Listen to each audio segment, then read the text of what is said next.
తండ్రి అని దగ్గరగా ఉన్నాడు కాబట్టి ఆయన నామం విషయంలో నువ్వు ఎలా పడితే అలా ఉంటాదంటే కుదరదన్నాడు ఆయన. అర్థమవుతుందా?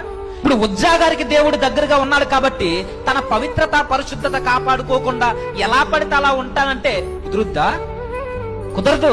సేమ్ యేసుక్రీస్తు వారు చెప్పింది మనకు అర్థమైతే ఈ రోజు మనకి ఇప్పుడు మనం అన్ని దేవుని పక్షాన కార్యాలు చేస్తున్నాం కాబట్టి మనం ఎలా పడితే అలా జీవించేస్తే దేవునికి నచ్చుతామా? ఊరుకుంటాడా? ఊరుకోడు. ఈరోజు ఏమొస్తుందంటే మనలో మన దేవుడే కదండి, ఎన్నో ఏండ్ల నుండి వింటున్నాం, వాక్యమే కదండి, మన బైబిలే కదండి, మన సన్నిధే కదండి, మన దైవజనులే కదండి, దేవుని మాటలే కదండి, మనోడే కదండి యేసుక్రీస్తు వారు.